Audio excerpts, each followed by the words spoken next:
Hello everyone, welcome back to remarkable studies. आज हम discuss करने जा रहे हैं फिर से फॉर्म्स ऑफ मार्केट, और आज की हमारी जो टाइप है वो है ओलिगोपोली।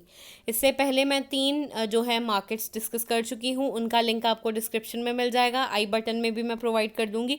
पहले आप वो सारी मार्केट्स को स्टडी करिए, क्योंकि आपके सिलेबस में ये सारी मार्केट्स हैं, वहाँ पे बेसिक टर्म्स हैं, इंट्रोडक्शन है, उनको स्टडी करेंगे तो ये ओलिगोपोली मार्केट आपको जल्दी ही समझ लग जाएगी। इसके साथ साथ आज हम डिस्कस करेंगे डिफरेंस इन सारी फॉर्म्स ऑफ मार्केट का। ये बहुत ही ज़्यादा इंपॉर्टेंट टॉपिक है एग्ज़ाम व्यू पॉइंट से, इसलिए इस टॉपिक को करना बहुत ज़्यादा ज़रूरी है। तो आज हम इसको भी साथ में डिस्कस करेंगे। अगर आप चैनल पे नए हो तो चैनल को सब्सक्राइब कर लो, वीडियो को लाइक भी कर देना और शेयर भी कर देना। चलिए स्टार्ट करते हैं। मीनिंग से स्टार्ट करेंगे। ओलिगोपोली एक ऐसा मार्केट है जहाँ पे few big firms and large number of buyers होते हैं। मतलब यहाँ पे जो सेलर्स का नंबर है वो कम होता है, लेकिन वो फर्म्स क्या हैं, बहुत बड़ी बड़ी कंपनीज होती हैं जो प्रोडक्ट्स को बनाती हैं और कस्टमर्स तक पहुँचाती हैं। Each firm has a significant share in the market. Market का जो शेयर है उसमें हर फर्म का इम्पॉर्टेंट प्रोपोर्शन होता है। Price decision of one firm में इन्फ्लुएंस दी अदर। एक कंपनी का डिसीजन प्राइस का दूसरी कंपनी के डिसीजन को ज़रूर इन्फ्लुएंस करता है। यहाँ पे ओलिगोपोली जब भी आपने डिस्कस करना है, आपने अपने माइंड में एक एग्जांपल रखनी है, वो है कार इंडस्ट्री की। डिफरेंट कंपनीज हैं जो कि कार्स को मैन्युफैक्चर करती हैं। फोर्ड वालों ने गाड़ी का प्राइस जो है वो कम कर दिया, तो डेफिनेटली कस्टमर्स कौन सी गाड़ी को ज़्यादा खरीदेंगे, फोर्ड की गाड़ी को खरीदेंगे। टाटा कंपनी ने फोर्ड के कंपैरेटिव अपना प्राइस और कम कर दिया, तो कस्टमर्स किधर ज़्यादा शिफ्ट हो सकते हैं, टाटा की तरफ, टाटा मोटर्स की तरफ शिफ्ट हो सकते हैं और वहाँ के प्रोडक्ट्स खरीद सकते हैं। आपको पता है कि कार इंडस्ट्री जो है, ऑटोमोबाइल इंडस्ट्री स्पेसिफिकली, वहाँ पे कुछ गिनी चुनी कंपनीज ही हैं जो कार्स वगैरह मैन्युफैक्चर करती हैं। इसलिए ओलिगोपोली के लिए ये बेस्ट एग्जांपल है ऑटोमोबाइल इंडस्ट्री, जिसमें कुछ बिग फर्म्स हैं जो प्रोडक्ट्स बना रही हैं, कार्स बना रही हैं, और ख़रीदने वाले बहुत सारे हैं। तो एक कंपनी के प्राइस के चेंज करने से उसका पॉजिटिव और नेगेटिव इम्पैक्ट दूसरी कंपनीज़ के ऊपर पड़ता है। आप जब भी गाड़ी खरीदने जाते हो तो आप 2-3 कंपनीज़ की गाड़ियों को कंपेयर करके, प्राइसेस को कंपेयर करके, फीचर्स को कंपेयर करके फिर ही खरीदते हो। टाटा और फोर्ड दोनों ने डिक्रीज़ किया अपना प्राइस, ठीक है, बट टाटा ने ज़्यादा किया, और उसके जो कार के फीचर्स हैं दोनों के सेम है। टाटा ने ज़्यादा प्राइस डिक्रीज़ कर दिया, तो डेफिनेटली आप टाटा वाली गाड़ी ही खरीदोगे ना। इसलिए ये एक ऐसी फॉर्म ऑफ मार्केट है जिसमें कुछ बिग फर्म्स एक दूसरे को इन्फ्लुएंस करते हैं। एग्जाम्पल यहाँ पे कार की ही दी हुई है। Few car producers such as Toyota, Ford, BMW, each one is having significant share.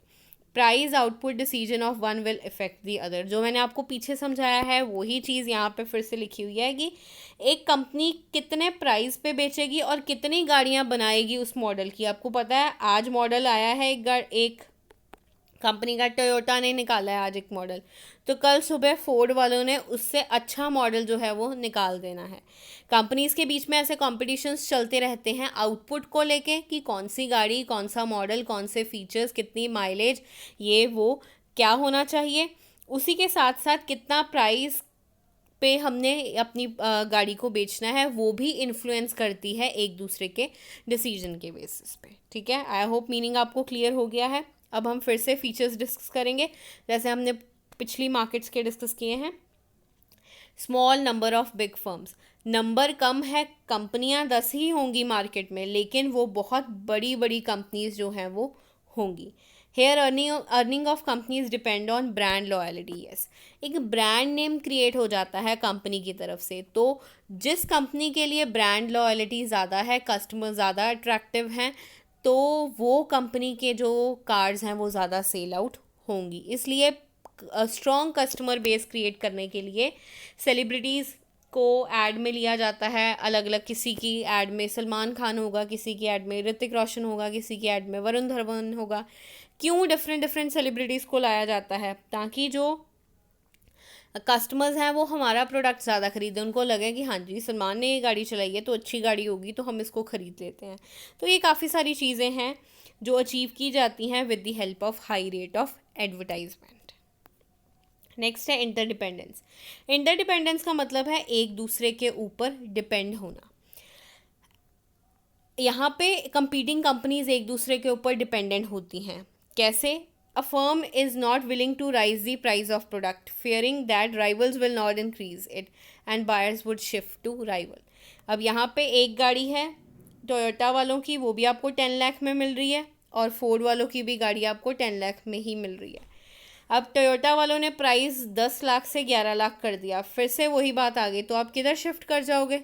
दूसरे ब्रांड की तरफ, क्योंकि उनकी सेम गाड़ी कम प्राइस में मिल रही है। इसलिए जो फर्म्स हैं वो प्राइस इतनी जल्दी चेंज नहीं करती, वो एक दूसरे को देखती हैं। दूसरी कंपनी इंक्रीज़ कर रही है तो हम भी इंक्रीज़ कर दें, दूसरी ने कम किया तो हम भी इंक्रीज़ कर दें। इसलिए इनकी क्या प्राइसिंग स्ट्रेटजी होगी, कितनी क्वांटिटी होगी, ये सारी चीज़ें एक दूसरे के ऊपर ही डिपेंडेंट होती हैं। नेक्स्ट है एंट्री बैरियर्स। यस, यहाँ पे इस मार्केट में आने के बहुत सारे रुकावटें होती हैं, बैरियर्स होते हैं, क्योंकि बहुत बड़ी बड़ी कंपनीज़ हैं ऑलरेडी, तो छोटी कंपनी तो इनको टक्कर नहीं दे सकती।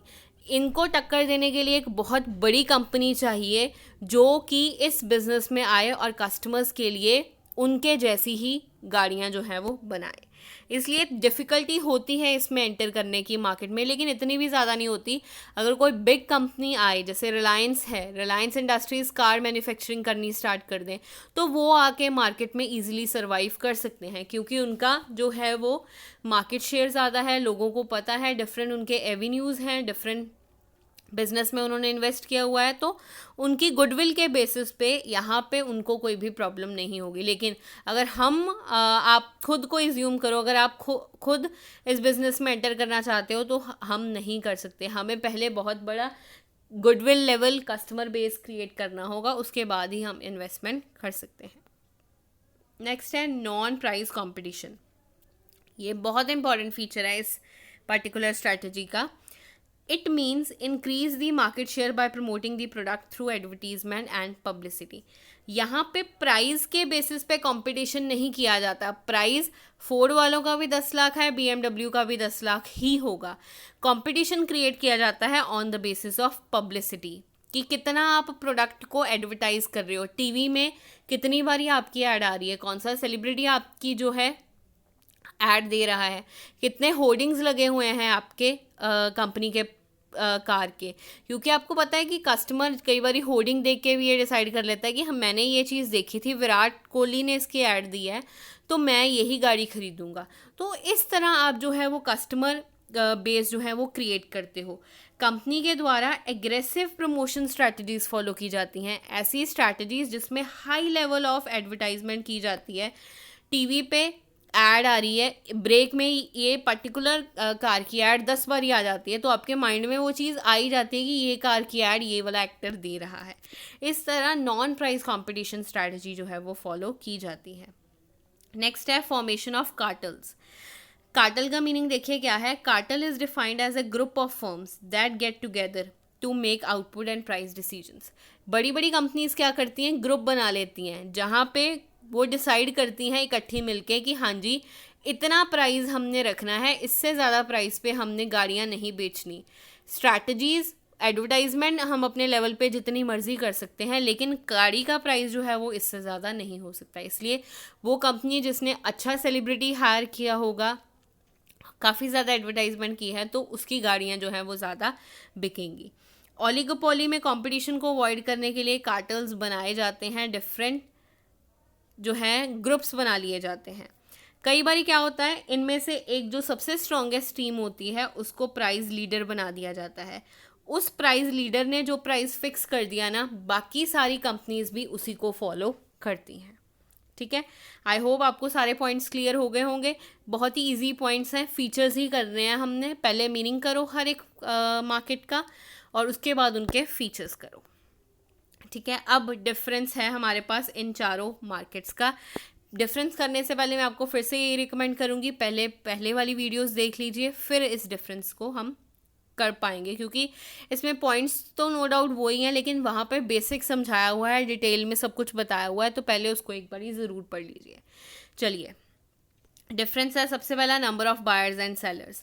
परफेक्ट कंपटीशन लार्ज है, दोनों ही ज़्यादा होते हैं।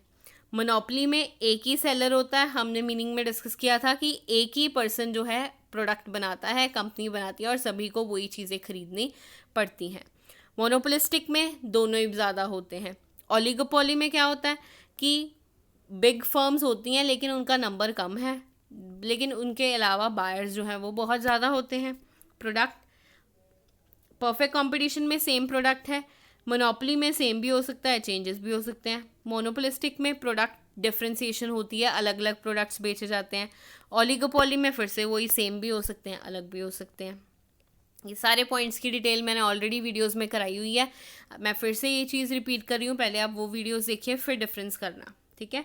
प्राइस परफेक्ट कंपटीशन में प्राइस सेम है, मोनोपोली में यूनिफॉर्म नहीं होता, यहाँ पे प्राइस डिस्क्रिमिनेशन फॉलो की जाती है। मोनोपोली मतलब वो मार्केट जिसमें एक ही बेचने वाला है, तो वो अपनी मर्जी से किसी भी कस्टमर से कोई भी प्राइस चार्ज कर सकता है। मैं उस कंपनी को जानती हूँ तो उन्होंने मुझे कम प्राइस पे बेच दिया, आप उनको नहीं जानते, आपको वो ज़्यादा प्राइस पे सोल्ड आउट कर सकते हैं, क्योंकि बेचने वाली वही एक कंपनी है और हमें वो प्रोडक्ट चाहिए, तो जितना मर्जी प्राइस हो हमें वो ख़रीदना होगा।